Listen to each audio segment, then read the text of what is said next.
There is one sentence you said recently that keeps returning to you, not because you regret it, but because of what happened immediately afterward. The pause, the change in one face, the strange feeling that the conversation had ended even while people were still speaking. Chosen one. That sentence may have traveled farther than you realize. Someone may have repeated it after you left. Someone else may have tried to dismiss it, yet the meaning stayed. But do not misunderstand this moment. Every thought is not a prophecy. Every silence does not prove you were right. What happened points to something more grounded and far more important. You recognized a pattern before others were ready to name it. You noticed the distance between words and actions. You heard confidence, but sensed the fear shaping it. You saw one decision, then another, and your mind connected them before anyone else saw the full shape. That is why your words reached so deep. Still, there is a question you cannot ignore. Did those words come from wisdom, or from an old wound that learned how to sound wise? The difference matters. One can open a door, the other can leave a scar. Before this message ends, you will know how to test the source of what you feel before you release it into another life. You may have replayed the scene many times. You searched for the moment when everything shifted. Then you asked whether you had gone too far. That reaction is familiar to people who have spent years making themselves smaller so everyone around them could remain comfortable. Here is the first truth. Another person's discomfort is not automatic proof that you did something wrong. It is also not automatic proof that you were right. Sometimes discomfort means a hidden contradiction has been touched. Sometimes it means your delivery carried more force than care. Clarity begins when you can hold both possibilities without abandoning yourself. This is the echo after the room. A sentence can keep working after the speaker leaves. It returns while they wash dishes. It appears again when they try to sleep, because the mind keeps circling what the heart has not fully accepted. That may be why your name returned to the conversation. They were not only discussing your tone, they were trying to understand why the words stayed. One person may have felt exposed, another may have felt relieved. Someone else may have heard language for a truth carried in silence. But the greatest revelation is not that people are talking about you. It is why they cannot stop thinking about what you said. Your voice carries weight when it names what others have separated. It connects the behavior to the fear.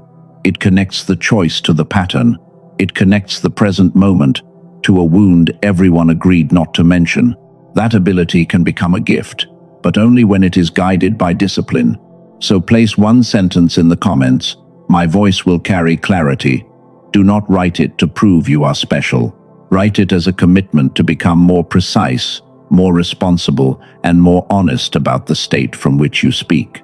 Because before you protect your voice, you must understand what makes it different. There are 3 reasons people keep repeating a sentence after the conversation ends. Only one of them means they agreed with you. The others reveal something deeper about identity, resistance, and the hidden story your words interrupted. Some words disappear as soon as they are spoken. Others remain because they touch something unfinished.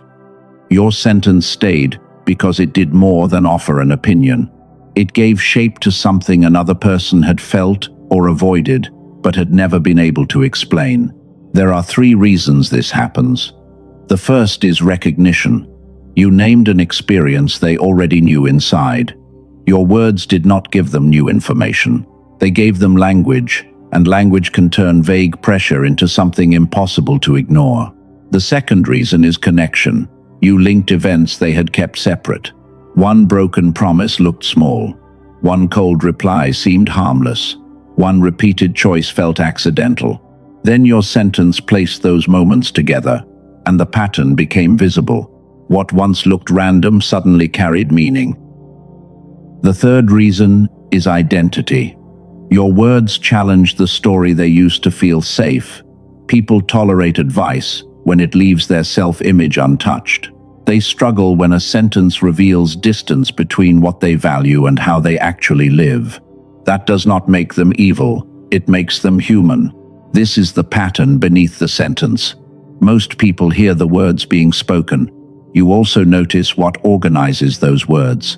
You register the hesitation, contradiction, emotion, and history beneath the answer. Your mind gathers several layers at once, even when you cannot explain how. That may be why people called you too intense. They may have said you think too much. Over time, you may have believed them. Your depth began to feel like a flaw, and every strong perception became another reason to doubt yourself.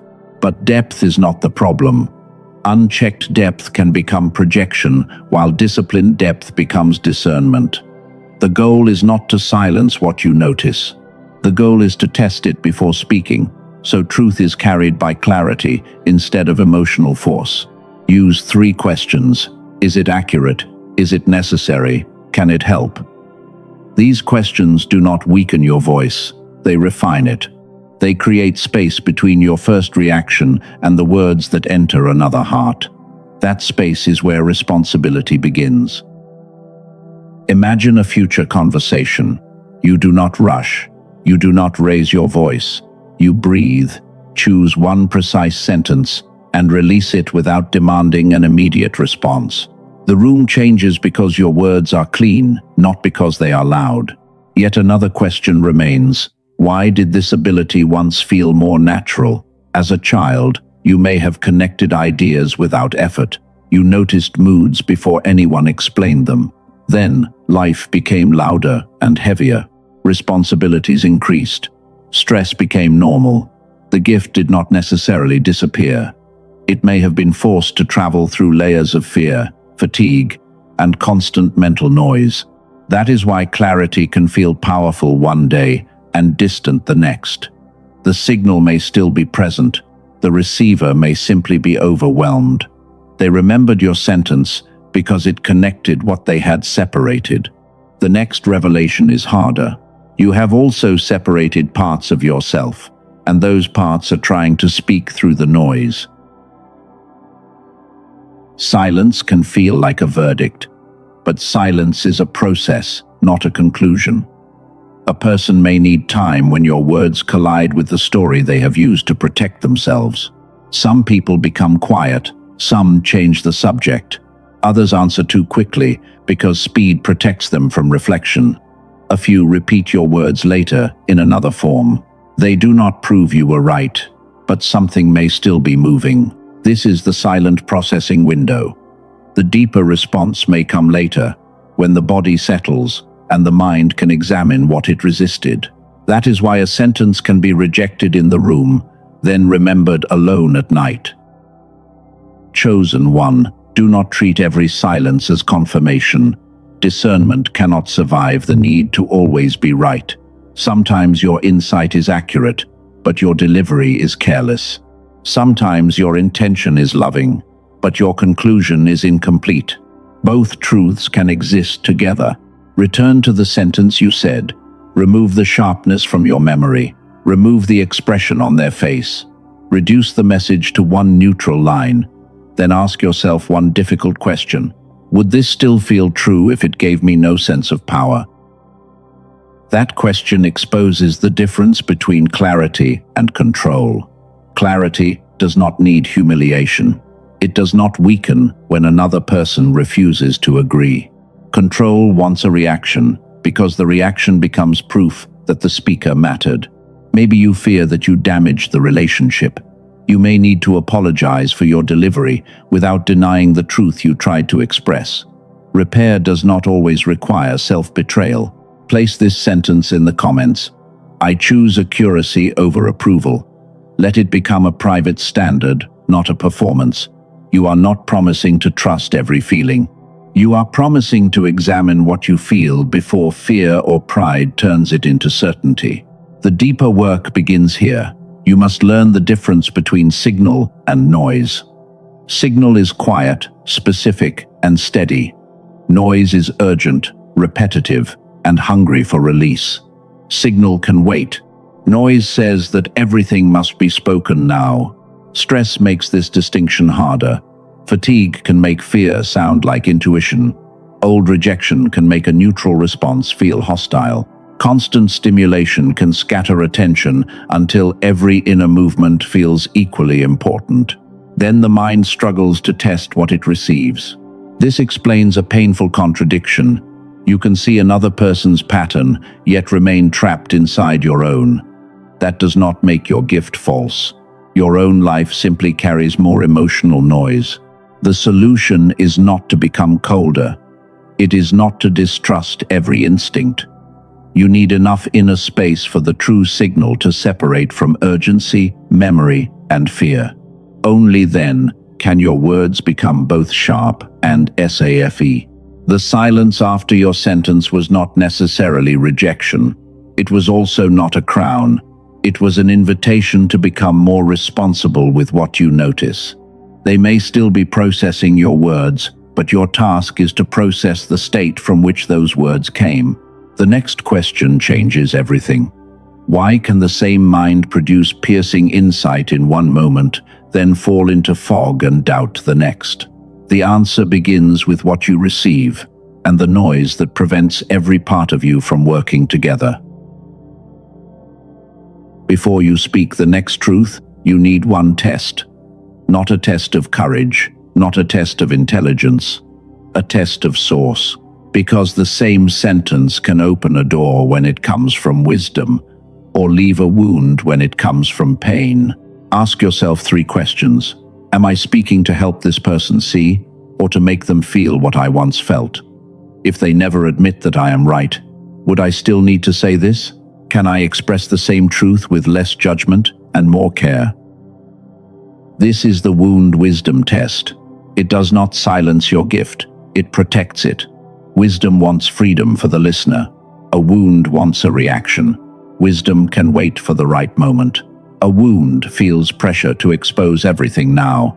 You may recognize what happens after certain conversations. In one moment, your mind feels sharp. The words arrive with unusual precision. Then the energy drops. You feel tired, restless, or ashamed, and you wonder whether speaking the truth was a mistake. The old conclusion sounds simple. Maybe I should stop saying what I see. But that conclusion misses the hidden mechanism. The insight may have been real, while the state carrying it was overloaded by fear, fatigue, or old resentment.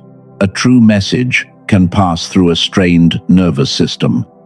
When that happens, the meaning may remain accurate, but urgency enters the delivery. Your tone becomes harder. Your timing becomes careless. The listener feels the pressure before they can receive the truth. This is why regulation must come before expression. Slow your breathing, relax your jaw. Let the first wave of emotion pass. Then return to the sentence and see what remains. What survives the pause is often closer to clarity. Sharpness is not cruelty. Clarity is not absolute certainty. Discernment is not suspicion. Responsibility is not superiority. These differences are small in language, but enormous in consequence. There is another layer that spiritual conversations rarely address. A research team spent years examining why some people can connect intuition, language, creativity, and decision-making, while others feel those capacities separate under prolonged stress. They did not begin by asking how to give people more information. They asked whether the receiver itself could be supported. They studied what happens when different parts of the mind stop cooperating and whether the conditions for coordination can be restored.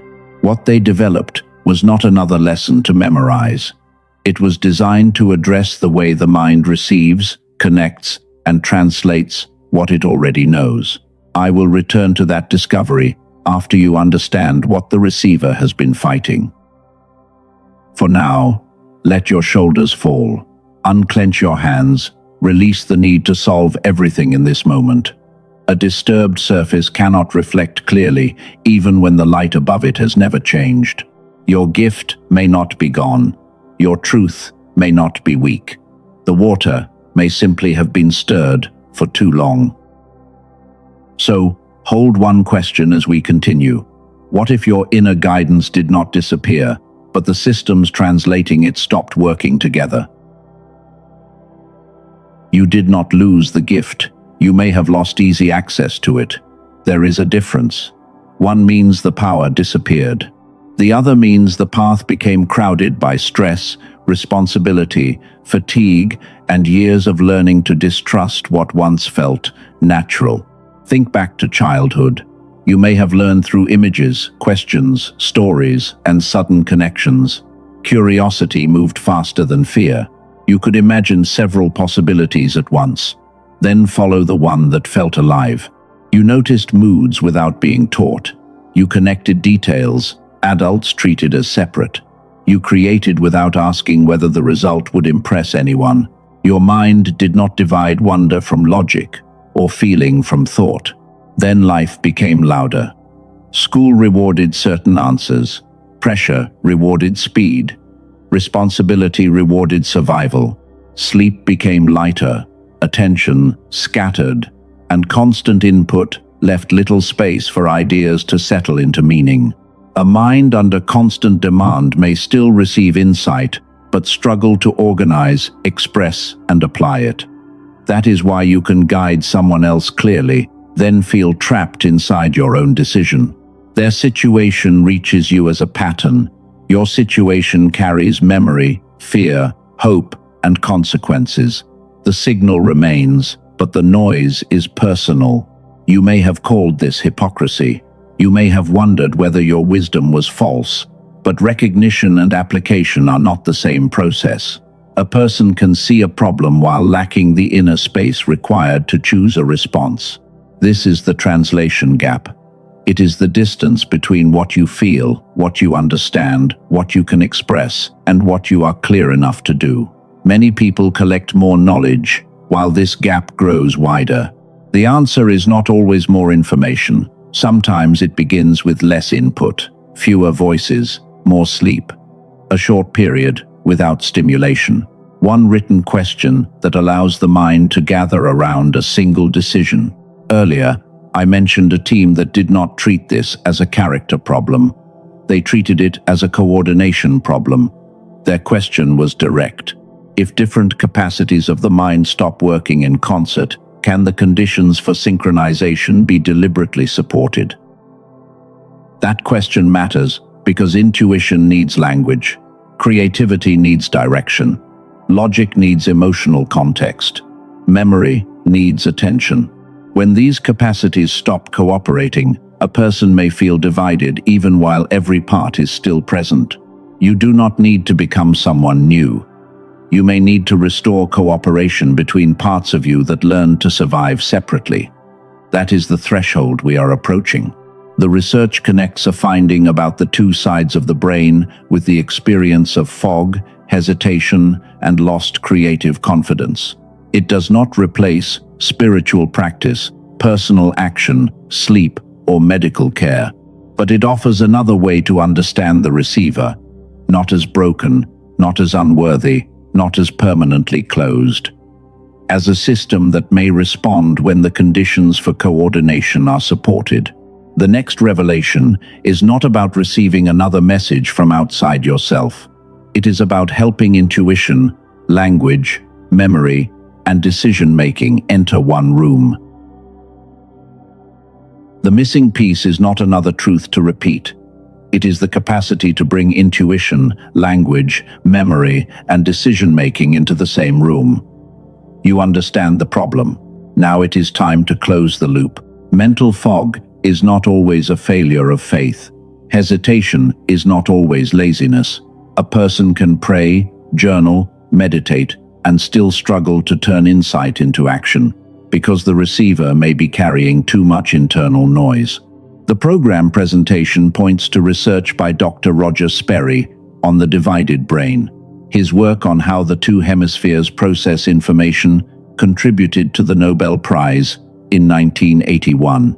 In simple terms, the two sides support different groups of functions. The presentation explains that performance becomes more integrated when those sides communicate and coordinate effectively. It calls this hemisphere synchronization and whole brain activation. The idea is that intuition, creativity, language, analysis, memory, and decisions become more useful when they operate as a coordinated system. Two accounts in the presentation show how users describe this change. These are individual experiences, not guaranteed outcomes. One woman from California had tried prayer, journaling, and meditation. She understood many ideas intellectually, but said she could not feel them operating in daily life. After following the protocol, she reported that the channel between understanding and experience felt clearer. That was her description, not a promise for every listener. A business owner from Texas described long-term brain fog. Work decisions and family responsibilities had made the mental heaviness feel normal. After about 2 weeks, he reported clearer thinking and easier decisions. Again, this was one user's experience, not a promise about timing or results. The method is presented by Dr. Daniel Barone, a neurologist in New York City. His team condensed the protocol into an 8-minute targeted auditory sequence. The technology is called neural sync technology. The product is called the Genius Switch. The method is simple. Put on headphones, close your eyes, relax in a safe place, listen for 8 minutes each day. Do not use it while driving or doing anything requiring full attention. The presentation says no meditation, mantra, or complicated exercise is required. The digital audio is delivered after purchase, with lifetime access and no shipping costs. This is not presented as a cure. It does not replace medical treatment, sleep, nutrition, or responsible action. Its creators designed it to support hemisphere synchronization. It is also not positioned as ordinary brainwave audio. The materials describe a different mechanism centered on neural coordination. This will not be right for everyone. It is for the chosen one who has done inner work, yet sees that fog still interferes with applying what they know. It is not a miracle that replaces effort.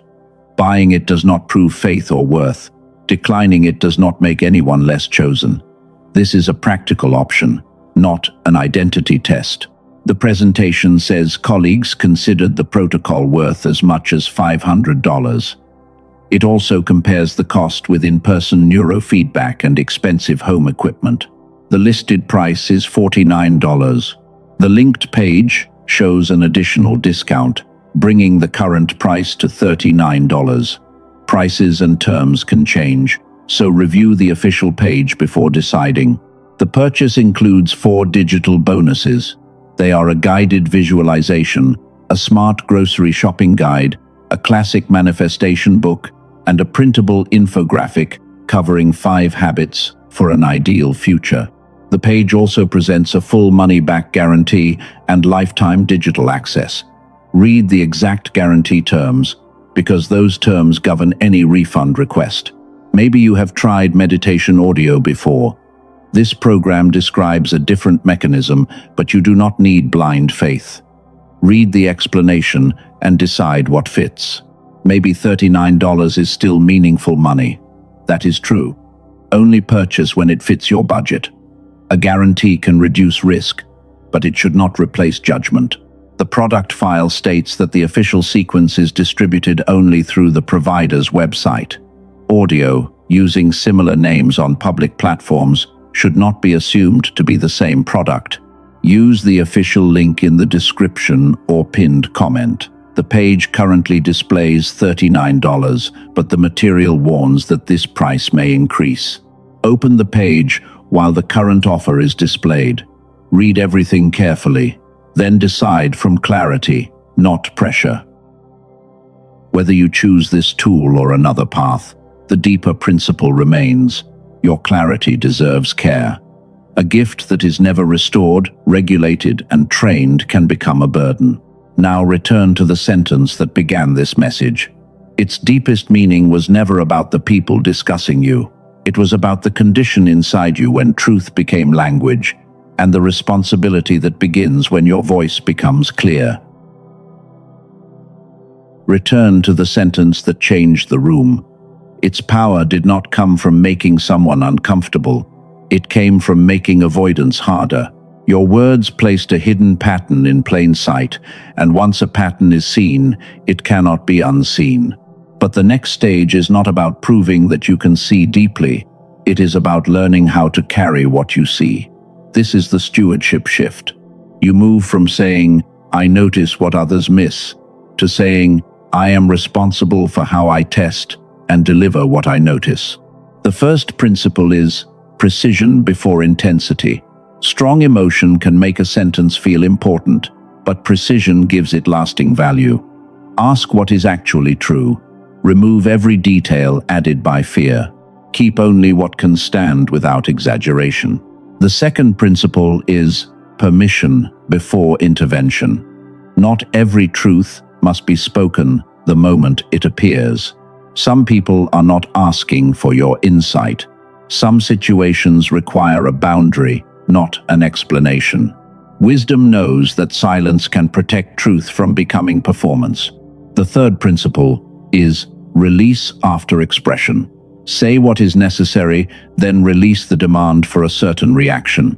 You are not responsible for forcing another person to understand. You are responsible for speaking with honesty, care, and enough self-control to leave their freedom intact. There is also a fourth practice hidden inside the first three. Check the state of your body before you speak.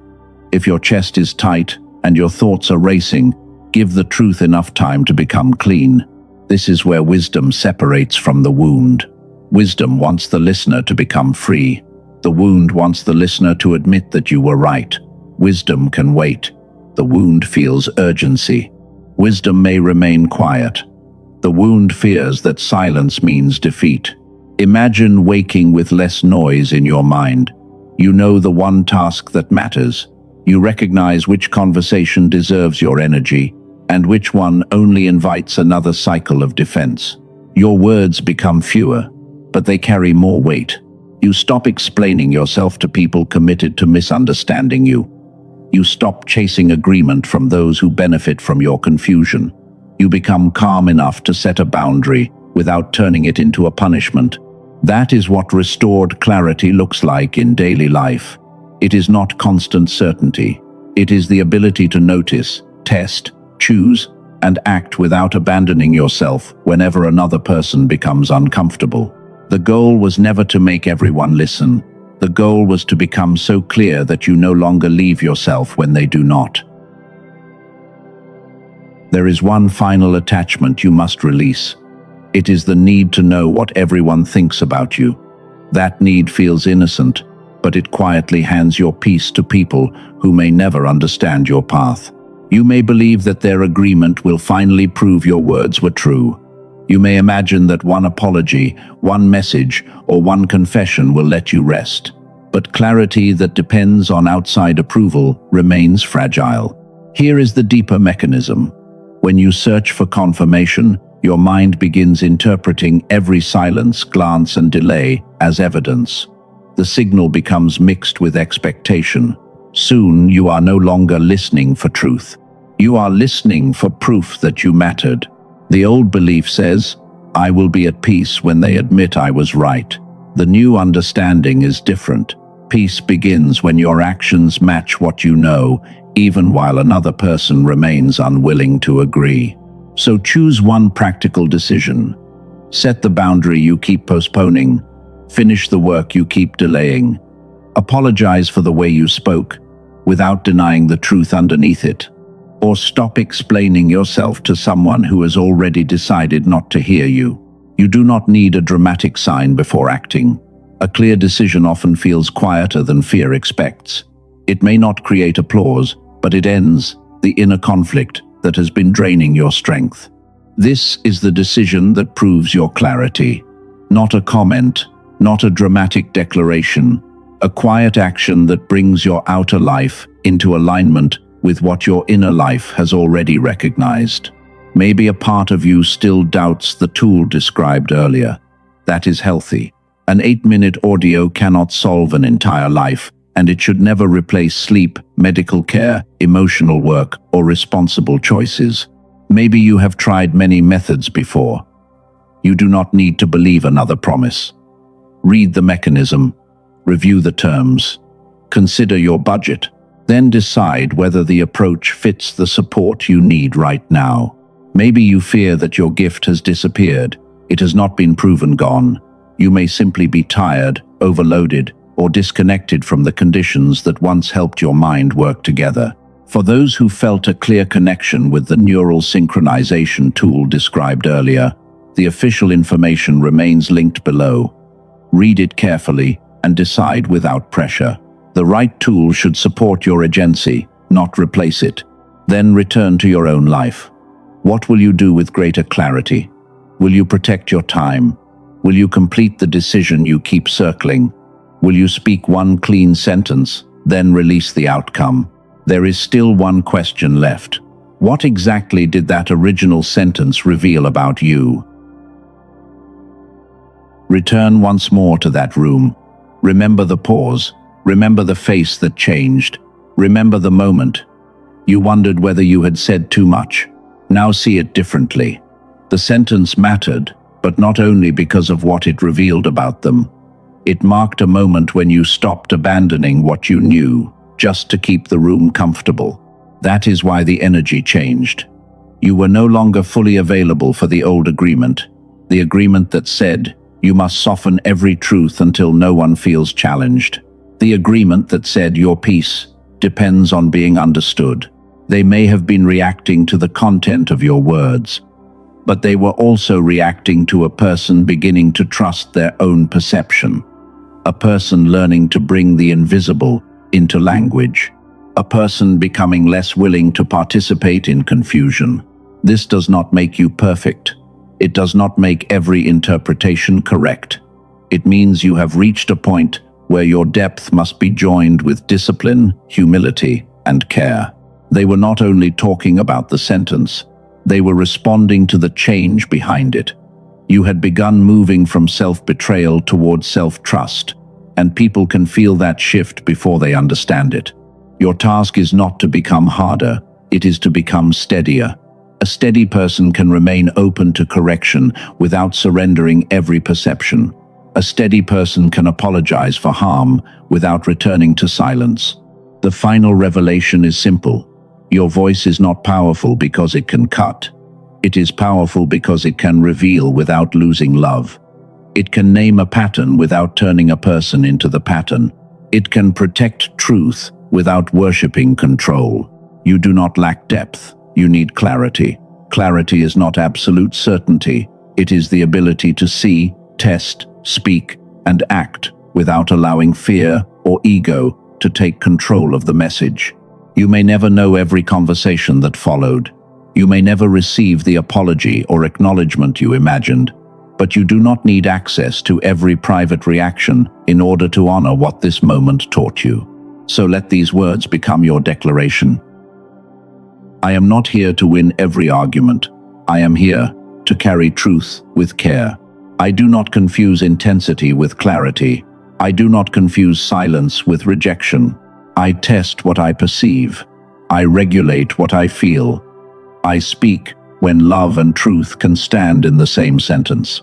My mind is allowed to become clear. My voice is allowed to become precise. I no longer abandon what I know simply because another person is not ready to receive it. Write this in the comments. My clarity is a responsibility. Let it be a commitment to your own discipline, not a claim of superiority. Share this message with one person who keeps doubting their voice.